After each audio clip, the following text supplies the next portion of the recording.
Bible बताती है निश्चय जानो कि यहोवा ही परमेश्वर है और उसी ने हमको बनाया है और हम उसी के हैं। Hallelujah, hallelujah. क्या आप तैयार हैं परमेश्वर के वचन को सुनने के लिए?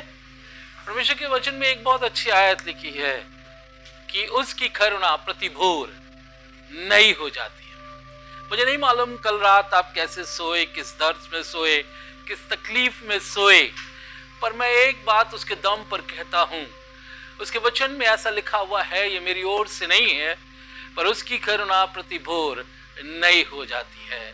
मैं आपको बताना चाहता हूं कि आज वो अपने अनुग्रह में आपको लेकर आया है ताकि इस बात को सिद्ध करे कि प्रतिभोर परमेश्वर अपनी करुणा से हमें तरोताजा करता है।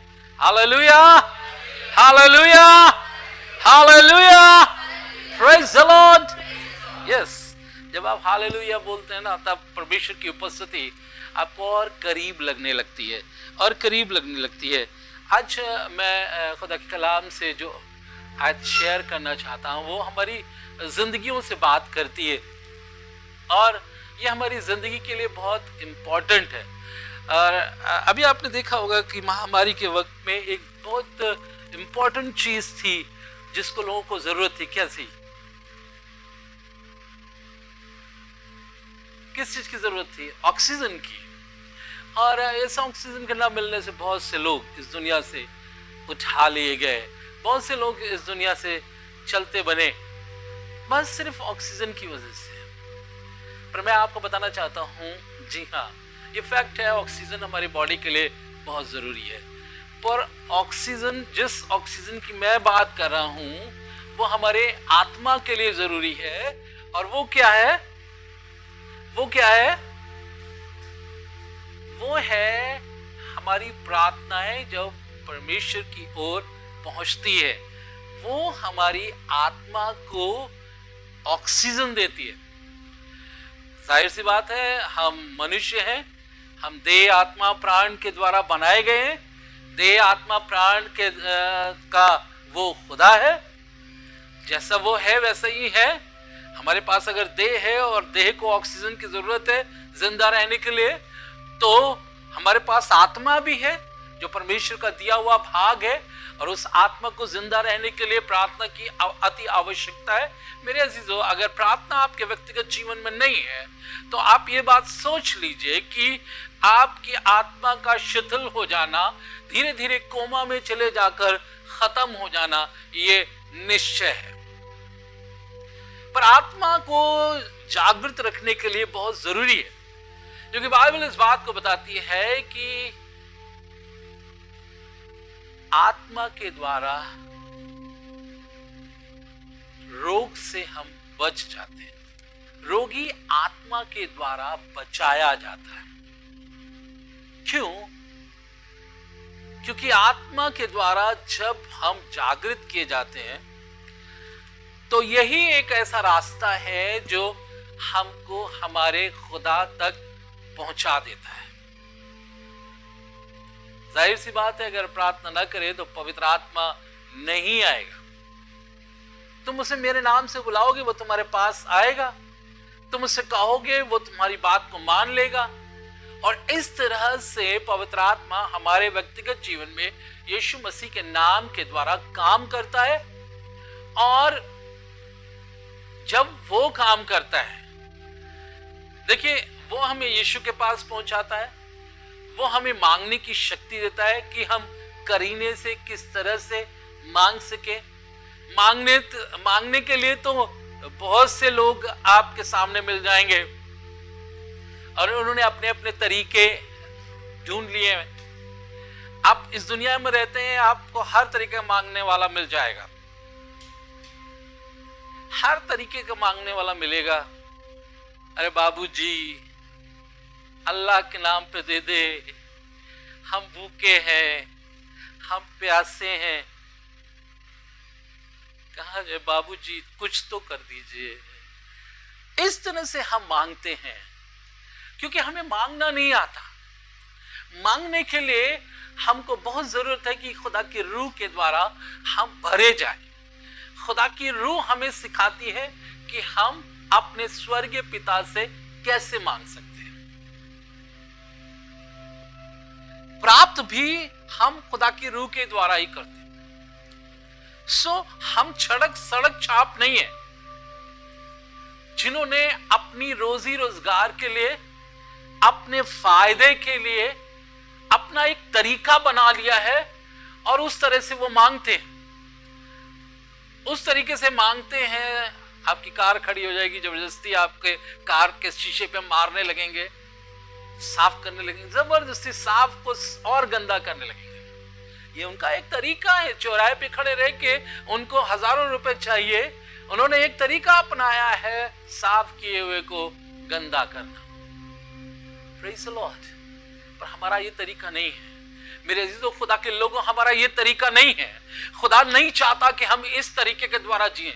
आज भी लोग जीते हैं, आज भी लोग कुड़कुड़ाते बुड़बुड़ाते रहते हैं, हमें इस चीज की जरूरत है, हमें इस चीज की जरूरत है, हमें इस चीज की जरूरत है, क्योंकि हमें मांगना नहीं आता है। पर आज खुदा के कलाम के द्वारा मैं आपसे बात करूंगा। खुदा के कलाम में ऐसा लिखा हुआ है, अगर आप मेरे साथ निकालेंगे लूका रचित सुसमाचार उसका 11वां अध्याय, लूका रचित सुसमाचार उसका 11वां अध्याय और उसका 9वां और 10वां पद, मेहरबानी से पढ़ें। और मैं तुमसे कहता हूं, कौन कह रहा है? सबसे बड़ी बात तो है कौन कह रहा है? खुदावंद यीशु मसीह इस बात के लिए कह रहा है। वो जो सच्चा और जीवित और लातब्दील खुदा है, वो इस बात के लिए कह रहा है, और मैं तुमसे कहता हूं कि मांगो मांगो तो तुम्हें दिया जाएगा, तो तुम्हें दिया जाएगा। ये कोई ऐसा व्यक्ति नहीं कह रहा जिसके पास कुछ नहीं है, वो खाली पीली कह रहा है मांगो मांगो मांगो मांगो। नहीं, वो आसमान और जमीन का मालिक है, कुल इख्तियार उसी के पास है, उसकी परिपूर्णता में हमने सब कुछ पाया है। वो कह रहा है मांगो तो तुम्हें दिया जाएगा, और ढूंढो तो तुम ढूंढो पाओगे, तो तुम पाओगे, ढूंढो तो तुम पाओगे, और खटखटाओ तो तुम्हारे लिए खोला जाएगा। तो तुम्हारे लिए खोला जाएगा। एक तरीका है मांगो तो तुम्हें दिया जाएगा। हमें कटोरा लेके मांगने की जरूरत नहीं है। हमको खुदा के सामने आकर घुटने के बल प्रार्थना के द्वारा उससे मांगने की जरूरत है। उसकी दृष्टि में हम सड़क छाप नहीं है, हम प्रेशियस लोग हैं। प्रेशियस है इसीलिए तो उसने अपनी जान दी है, प्रेशियस है इसीलिए तो उसने अपने खून का कतरा बहाया है। सो हम उसी तरीके से आए जैसा खुदा चाहता है। हम घुटने के बल जाकर उससे प्रार्थना करें, उससे मांगे, तो खुदा का कलाम जो सब नामों से ज्यादा उसने इज्जत उसे दी है, वो इस बात के लिए कह रहा है कि तुम्हें दिया जाए। मांगते हैं हम पाते नहीं क्योंकि बुरी नीयत से मांगते हैं। मांगते हैं हम पाते नहीं क्योंकि हमें तरीका नहीं मालूम। मांगते हैं पाते नहीं क्योंकि हम जो है सोचते हैं पता नहीं, शक से मांगते हैं। पर मांगो, विश्वास के साथ मांगो। लेकिन हमें विश्वास मालूम नहीं है। विश्वास की जो सरलतम परिभाषा है वो ये है कि खुदा के वचन को हूबहू वैसे ही स्वीकार कर लेना, यह विश्वास है। जैसा लिखा हुआ है वैसे ही उसको एक्सेप्ट कर लेना, यह विश्वास है। मगर हम इसको एक्सेप्ट नहीं करते और हम सोचते हैं हम विश्वासी हैं। कदापि नहीं, कदापि नहीं। विश्वास सुनने से और सुनना मसीह के वचन से होता है। जब परमेश्वर का वचन हमें सुनाई देता है तो हूबहू हम जब उसे मान लेते हैं, यह विश्वास है। रोमियो उसका 2 अध्याय और उसका 11वां पद। क्योंकि परमेश्वर किसी का पक्ष नहीं करता, क्योंकि परमेश्वर किसी का पक्ष नहीं करता, पक्षपात नहीं करता। और आप एक और आयत निकालिए जो आपको मिलेगा प्रेरितों के काम उसका 10 अध्याय और उसका 34वां पद। प्रेरितों के काम उसका 10 अध्याय और उसका 34वां पद। तब पतरस ने कहा, अब मुझे निश्चय हुआ कि परमेश्वर किसी का पक्ष नहीं करता। ये दोनों चीजें हैं। पौलुस इस बात को लिख रहा है कि परमेश्वर किसी का पक्षपात नहीं करता। पतरस इस बात को हमें बता रहा है कि मुझे निश्चय है कि परमेश्वर किसी का पक्ष नहीं लेता। मेरे अजीजों, हम अक्सर सोचते हैं भाई उनको मिल गया, हमको नहीं मिला। उनसे बहुत ज्यादा प्यार करते हैं। क्या शो करते हैं? शो क्या करते हैं कि हम पक्षपात कर रहे हैं। पर उनके लिए वो कर देते, हमारे लिए करते नहीं। क्या पक्षपात कर रहे हैं? नहीं, हमको उससे ज्यादा मिलना चाहिए, हम पक्षपात करते हैं। परमेश्वर, पौलुस कह रहा है, वो किसी का पक्षपात नहीं करता। तो इसका मतलब यह है कि हमको ये बात मान लेनी चाहिए कि अगर वो यिर्मयाह की आवाज को सुन सकता है और 15 साल दे सकता है, तो वो हमारी भी आवाज सुनकर 15 साल बढ़ा सकता है। Praise the Lord, hallelujah. जब वो डैनियल की प्रार्थना को सुनकर शेरों की मान से निकाल सकता है, तो वो हमें भी मुसीबत में पड़े हुए लोगों को हाथ बढ़ाकर खींच कर निकाल लेता है, क्योंकि परमेश्वर किसी का पक्षपात नहीं करता। Hallelujah, hallelujah, hallelujah, praise the Lord, hallelujah.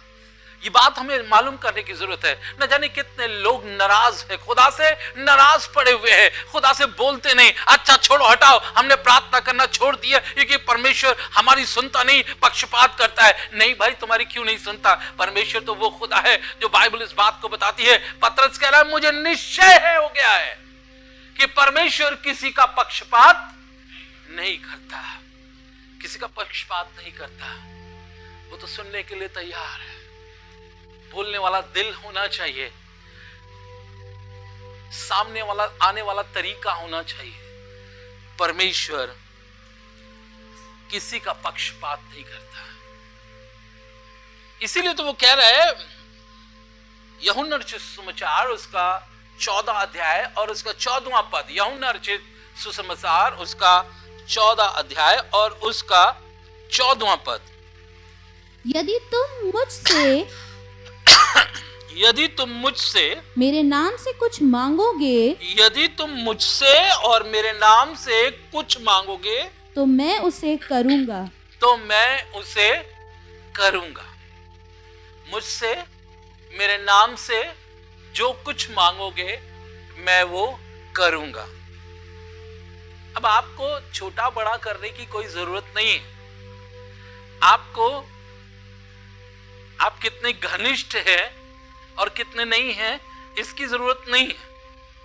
वो तो साफ कह रहा है, तुम मुझसे मेरे नाम से जो मांगोगे वो मैं तुम्हारे लिए करूंगा। तो जरूरत इस बात की, साधारण तौर से हमको खुदा के पास आकर उससे मांगने की जरूरत है। 1 कोरिन्थियों उससे मांगने की जरूरत है, और वो उसका वायदा है कि देखो मैं पक्षपात नहीं करता। खुदावंद यीशु मसीह एक दृष्टांत में कहने लगा कि एक महाजन अपने खेत में काम करने के लिए निकला बाहर, सुबह के समय निकला, और उसने कुछ मजदूर देखे और उसने बात की उनसे कहा कि देखो ऐसा है कि तुम मेरे खेत पे काम करोगे? तो हाँ करेंगे, तो 1 दिनार हम आपको देंगे। ठीक, कितने? 10 लोग हैं, आ जाओ खेत पे काम करने के लिए।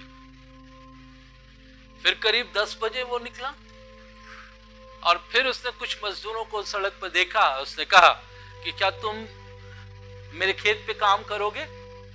उन्होंने कहा हाँ करेंगे, 1 दिनार दूंगा। हाँ आओ काम करना शुरू करो। फिर वो 2 बजे गया, फिर उसने देखा कि सड़क पर मजदूर हैं जो खड़े हुए। उसने कहा क्या तुम मेरे खेत में काम करोगे? मैं 1 दिनार दूंगा। हाँ मैं करूंगा। 2 बजे वालों को भी ले आया। फिर वो 4 बजे निकला, देखा फिर भी मजदूर खड़े हुए। उसने कहा क्या तुम मेरे खेत में काम करोगे? 1 दिनार दूंगा। आ गए। अब तो 1 घंटा बाकी है, 5 बजे, 6 बजे सबकी छुट्टी हो जाती, 5 बजे निकला। कुछ मजदूर तब भी थे। खेत में काम करोगे? हाँ 1 दिनार दूंगा। और उसको भी ले आया। जब 6 बजा, सारे मजदूर इकट्ठा हुए, तब उनकी मजदूरी वो देने लगा। कुछ मजदूर खड़े हुए थे, देख रहे थे। उनका मालिक आप अन्याय कर रहे हैं, हम सुबह से लगे हुए हैं, शाम हो गया है, लेकिन आप 1 दिनार दे रहे हैं, और जो 5 बजे आया है उसको भी आप 1 दिनार दे रहे हैं। ये अन्याय है, ये पक्षपात है। नहीं, खुदा कभी पक्षपात नहीं करता। आप मत अपनी काबिलियत को गिनाइए कि आप सुबह से काम कर रहे हैं, आपकी इतनी उम्र हो गई है, एक मासूम बच्चा आकर काम करने लगा तो दिनार तो वही उसको मिलेगी, दिनार उसे वही मिलनी है। मैं आपको बताना चाहता हूं, अगर आपको दिनार नहीं मिली है तो मैं आपको बताना चाहता हूं कि आप इस बात के लिए सोच रहे कि खुदा पक्षपात करता है। हर एक खादिम से मैं बात करना चाहता हूं, हर एक खिदमतगुजार लोगों से बात करना चाहता हूं कि खुदा है जो दिनार का देने वाला है। इससे पहले कि वो दिनार दे, वो आपको तय करता है। इससे पहले कि आपको वो मिनिस्ट्री दे, इससे पहले कि वो आपसे कहे कि मेरी सेवकाई करोगे, मेरे खेत में आओगे, मेरे चर्च में आओगे, तुम काम करोगे, तो वो जो है पहले तय करता है। और मेरे अजीजों, हम ऐसे लोग हैं, हम उसे बेवकूफ समझते हैं, हम उसे सोचते हैं कि वो पक्षपात हमारे जीवन में कर रहा है। उनको तो इतना बड़ा चर्च दे दिया, हमको छोटा सा दिया है, उनको इतने लोग दे दिए, हमको कुछ भी नहीं दिया है, उनको इतना पैसा दे रहा है, हमको कुछ नहीं दे रहा।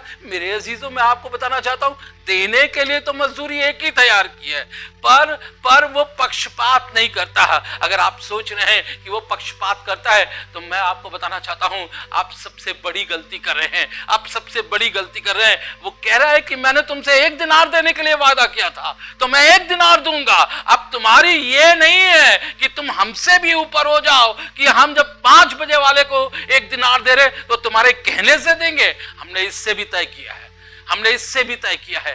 मेरे अजीजों, मैं आपको बताना चाहता हूं, हर एक व्यक्ति अपनी कमाई खाता है। मास्टर साहब हमारे पास बैठे हुए हैं, उन्होंने क्राइस्ट चर्च में इतने साल काम किए हैं, तो क्राइस्ट चर्च वालों ने या सरकार ने आपकी पगार रोकी? कभी रोकी नहीं है। तो पढ़ाने के एवज में आपको पगार मिलती थी। अब मेरे अजीजों, खुदा फिर कैसे रोक सकता है? ये आप बताइए। जब आप खुदा की, लोग कहते हैं कि अरे ये तो चंदा खाए जा रहा है, ये तो ये कर रहे हैं, ये तो वो कर रहे हैं। मैं आपको बताना चाहता हूं कि जो ऑफरिंग आता है, खुदा का खादिम उसका हकदार है। वो उसमें से नहीं खाएगा तो कौन खाएगा? तुम आके खाओगे। दाऊद जो है, जब खुदा के घर में गया तो अख़मीरी रोटी जो चढ़ावे की थी उसने ली और उसने खाई। खुदा के घर से तो खाने का इंतजाम है। लेकिन मेरे अजीजों, मैं आपको बताना चाहता हूं, आपको सिर्फ एक काम करने की जरूरत है, खुदा पक्षपात नहीं करता, बस अपने काम से मतलब रखिए। खुदा पक्षपात नहीं करता, आज नहीं तो कल तो मिलेगा। अगर आज खुदा के बरकत आपके पास रुकी हुई है तो आने वाले कल में वो बरकत आपको मिलने पाएगी, क्योंकि उसने वादा किया है, मैं 1 दिनार पे तुमको रखूंगा। 1 दिनार पर हमको कुछ 2 तरीकों को इस्तेमाल करने की जरूरत है, और वो मैं आपको बताना चाहता हूं। पहला है, हमें कंटिन्यू उससे मांगने की जरूरत है। क्या भाई, हो सकता है एक बार नहीं सुना होगा, दूसरी बार नहीं सुना होगा, तीसरी बार नहीं सुना होगा, पर कंटिन्यू हमें उससे मांगने की जरूरत है। मेरे साथ एक पद निकालिए जो आपको मिलेगा लूका रचित समाचार उसका 18 अध्याय और उसका पहला पद।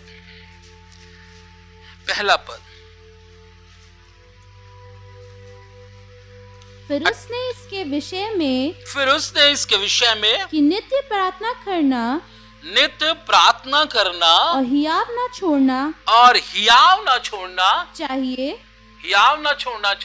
उसने ये दृष्टांत कहा। वो कह रहा है, वो हमें सिखाना चाह रहा है। देखिए, कई बार कोई चीज समझ में नहीं आती है तो टीचर जो है उदाहरण दे के समझाता है। वो ये कह रहा है कि नित्य प्रार्थना हमें करते रहना चाहिए। फिर आगे, किसी नगर में एक न्यायी रहता था जो ना परमेश्वर से डरता था और ना किसी मनुष्य की परवाह करता। उसका कैरेक्टर आप देख लीजिए। वो न्यायी ना परमेश्वर से डरता था और ना किसी की परवाह नहीं करता था। हमसे कुछ मतलब नहीं है, मैं न्यायी हूं, मैं उल्टा सीधा सब करता रहूंगा। आगे, उसी नगर में एक विधवा भी रहती थी जो उसके पास आकर कहा करती थी, मेरा न्याय चुका, मुझे मुद्दई से बचा। कुछ समय तक तो वो ना माना। कुछ समय लगा उसको, वो नहीं मानता था। चले जाओ हटो। हाँ, फिर परंतु अंत में मन में विचार करके तो कहने लगा, यद्यपि मैं ना परमेश्वर से डरता हूँ और ना मनुष्यों की कुछ परवाह करता हूँ, तो भी ये विधवा मुझे सताती रहती है। इसलिए मैं उसका न्याय चुकाऊंगा। कहीं ऐसा ना हो कि घड़ी घड़ी आकर अंत को मेरी नाक में दम कर दे। मैं इसका न्याय चुकाऊंगा। ये बार बार आ रही है भाई, और खुदा का कलाम भी इसी बात को तो कह रहा है। कंटिन्यू खुदा से मांगने की जरूरत है। आज अगर नहीं मिला है तो खुदा कुछ सिखाना चाह रहा है, कल अगर नहीं मिला है तो खुदा कुछ बात करना चाह रहा है। मेरे अजीजों, मुझे कहने दीजिए, खुदा का कलाम इस बात के लिए बयान कर रहा है, एक ऐसा व्यक्ति जो ना खुदा से डरता है, एक ऐसा व्यक्ति जो ना किसी की परवाह करता है, जब वो न्याय चुका सकता है तो वो तो परमेश्वर है। वो आपकी परवाह करता है। वो आपके 7वें पद को देखें। इसलिए क्या परमेश्वर अपने चुने हुओं का, इसलिए सुनिए, बहुत ध्यान से सुनिए, इसलिए परमेश्वर अपने चुने हुओं का न्याय ना चुकाएगा जो रात दिन उसकी दुहाई देते रहते हैं। क्या वे उनके विषय में देर करेगा? क्या वो उनके विषय में देर करेगा? मैं तुमसे कहता हूँ वो तुरंत उनका न्याय चुकाएगा। तो भी मनुष्य का पुत्र जब पुत्र आएगा तो क्या वो पृथ्वी पर विश्वास पाएगा? मैं न्याय चुकाऊंगा, मैं वो जो मांगेंगे मैं दूंगा, पर तो भी क्या विश्वास पाएगा? तो भी एक सवाल उठता है, तो भी एक विश्वास पाएगा। मेरे अजीजों, आज न जाने कितने लोग खुदा से मांगते हैं, खुदा उनको दे देता है, लेकिन देने के बाद उनका विश्वास जाता रहता है। वो फिर दुनिया में खेल जाते हैं, वो फिर दुनिया में रहने लगते हैं, दुनिया उन्हें फिर बहुत अच्छी लगने लगती है, पर क्या वो विश्वास पाएगा? मेरे अजीजों, खुदा चाहता है हमें कंटिन्यू मांगने की आवश्यकता है, कंटिन्यू मांगने की आवश्यकता है। एक कनानी स्त्री यीशु मसीह के पास आकर कंटिन्यू पुकार पुकार कर कह रही है, इब्न दाऊद तू मुझ पर दया कर। इब्न दाऊद, खुदावंद यीशु मसीह ने इनकार कर दिया, फिर भी कह रही है मुझ पर दया कर, मुझ पर दया कर। खुदावंद यीशु मसीह ने कहा कि मैं अपने बच्चों की रोटी कुत्तों को नहीं डालता, लेकिन वो नहीं, मुझ पर दया करो, मुझ पर दया करो, मुझ पर दया करो, चाहे कुछ भी कहो, मुझ पर दया करो, मुझ पर दया करो। मैं आपको बताना चाहता हूं, खुदावंद यीशु मसीह ने उस पर दया की और कहा है ये बड़ा विश्वास है। खुदा देखना चाहता था, खुदा बताना चाहता था। ये उदाहरण हमारे लिए इसीलिए लिखा गया है। मेरे अजीजों, हम भी तो कनानी हैं, हम भी तो अन्य जाति के हैं। मेरे अजीजों, हम इजराइली नहीं हैं। मेरे अजीजों, कई बार हम पुकारते हैं, कई बार हो सकता है हमारे गुनाहों को देखकर, हमारी कमियों को देखकर खुदा इग्नोर कर देता है, पर खुदा इग्नोर करने का तरीका जानता है। वो आपको राइट करना चाहता है, वो आपको सही करना चाहता है, ताकि आप निरंतर उससे मांगते रहें। ये कनानी स्त्री निरंतर अपनी बेटी के लिए मांगती रही, मांगती रही, मांगती रही, और खुदावंद यीशु मसीह ने उसको, उसकी आवाज को सुनकर उसे जवाब दिया। उसकी चंगाई हो गई, चंगाई हो गई। Hallelujah, hallelujah, we worship you Lord. So हमको एक तरीका दुआ में मांगना है, पर कंटिन्यू हमें मांगना है। दूसरी चीज मैं आपको बताना चाहता हूं कि राइट रिलेशन रखने की जरूरत है। सही तौर से हमें मांगने की जरूरत है, सही तौर से मांगने की जरूरत है। पहला यूहन्ना उसका 5 अध्याय और उसका 14वां पद। और हमें उसके सामने, और हमें उसके सामने जो हियाव होता है, जो हियाव होता है, वो ये है, वो ये है कि यदि हम उसकी इच्छा के अनुसार, यदि हम उसकी इच्छा के अनुसार कुछ मांगते हैं, कुछ मांगते हैं, तो वो हमारी सुनता है, तो हमारी वो सुनता है। हमें हियाव इसलिए होता है कि हम उसकी इच्छा के अनुसार मांगते हैं। सही तरीका है, खुदावंद यीशु मसीह की इच्छा क्या है, क्या इच्छा है, उसे जानने बगैर हमारा मांगना व्यर्थ है। क्या वो चाहता है हमारे मन से, किस तरह से उसकी इच्छा को जानना। मेरे अजीजों, इच्छा को जानना। दूसरी चीज, उससे सही रिलेशन रखना। भजन संहिता 103 अध्याय और उसका 13वां पद। भजन संहिता, जैसे पिता अपने बालकों पर दया करता है, जैसे पिता अपने बालकों पर दया करता है, वैसे ही यहोवा अपने डरवैयों पर दया करता है। वैसे ही यहोवा अपने डरवैयों पर दया करता है। पिता अपने बालकों पर, इसका मतलब है हमको बालक बनना है, हमको उसका पुत्र बनना है। सही तरीका ये है कि अगर हम खुदा से मांगने से पहले अपने रिलेशन को ठीक कर ले। बाइबल इस बात को बताती है कि और जितनों ने उसे ग्रहण किया उसने उन्हें पुत्र होने का अधिकार दिया। राइट,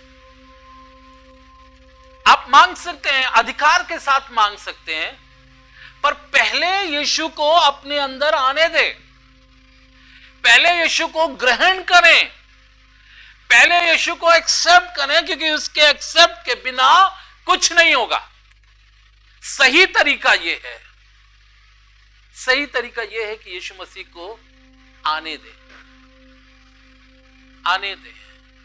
जैसे बालक अपने, जैसे पिता अपने बालकों पर दया करता है, वैसे ही हमारा परमेश्वर हम पर दया करेगा। पर बालक बने तो हम तो बाप बन के आते हैं। हम बहुत हो गया, हमने इतने साल सेवकाई की, अब बहुत हो गया, ऐसा हो गया, बहुत हो गया। बाप बन के थोड़ी ना ले सकते हैं, आप पिता बनकर ले सकते हैं। आप पिता बन के ले सकते हैं। आप कुछ नहीं है उसके सामने, आप तो मिट्टी हैं, आप खाक हैं।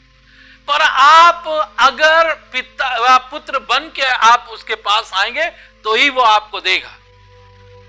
देखिए, आपके धर्म अधर्म के काम उसके सामने मैले चिथड़े के समान है, और वायु की नाई वो उड़ के चले जाते। तो क्या बचा? क्या दिखाएंगे आप? किससे मांगेंगे आप? मेरे अजीजों, सिर्फ एक काम करने की जरूरत है, वो देने के लिए तैयार है। कैसी भी चीज है वो देने के लिए तैयार है। बाइबल हमें इस बात को बताती है। यिर्मयाह उसका 32 अध्याय उसके 27वें पद को देखे। यिर्मयाह उसका 32 अध्याय और उसका 27वां पद मेहरबानी से पढ़ दें। मैं तो सब प्राणियों का परमेश्वर यहोवा हूँ। मैं सब प्राणियों का परमेश्वर यहोवा हूँ। क्या मेरे लिए कोई भी काम कठिन है? क्या मेरे लिए कोई काम कठिन है? मैं सबका परमेश्वर हूँ। जितने प्राणी हैं, मैं सबका परमेश्वर हूँ, और मेरे लिए कोई काम कठिन नहीं है। अय्यूब उसका 9 अध्याय उसके 10वें पद में लिखा हुआ है, वह तो ऐसे बड़े कर्म करता है, वो तो ऐसे बड़े काम करता है जिनकी था नहीं लगती, और इतने आश्चर्य कर्म करता है जो गिने नहीं जाते। इतने आश्चर्य कर्म करता है जो गिने नहीं जाते। मेरे अजीजों, अब थोड़ी देर के लिए विचार करके देखिए, थोड़ी देर के लिए विचार करके दिए। उसके सामने कोई चीज कठिन नहीं है, उसके सामने कोई चीज कठिन नहीं है, उसके सामने कोई चीज कठिन नहीं है। वो बड़े बड़े काम कर सकता है जो गिने नहीं जानते। ओ मेरे अजीजों, मैं आपको बताना चाहता हूं, मैं उसको लेकर आपके पास आया हूं। मैं उसकी उपस्थिति में खड़ा हूं, और मैं चाहता हूं आज की सुबह खुदावंद हमारी मुरादों को पूरा कर दे। आज की सुबह मैंने एक बात कही थी कि खुदा की करुणा प्रतिभोर नई हो जाती है, और आज सुबह खुदावन अपनी करुणा से हमें तरोताजा करना चाहता है। मेरे अजीजों, आज सुबह खुदावन बहुत सी रिपोर्टों को बदलने के लिए तैयार है। आज सुबह सब कुछ उसकी हुक्मरानी में चलेगा, उसकी हुक्मरानी में चलेगा। उसको राज्य करने दे। Hallelujah, we worship you Lord, hallelujah. आज सुबह मैं आपके लिए प्रार्थना करना चाह रहा हूं। आज सुबह मैं परमेश्वर की आत्मा से आपको आपके सामने परमेश्वर की आत्मा के रखना चाहता हूं। Hallelujah Jesus, we worship you Lord Jesus, we adore you Lord Jesus.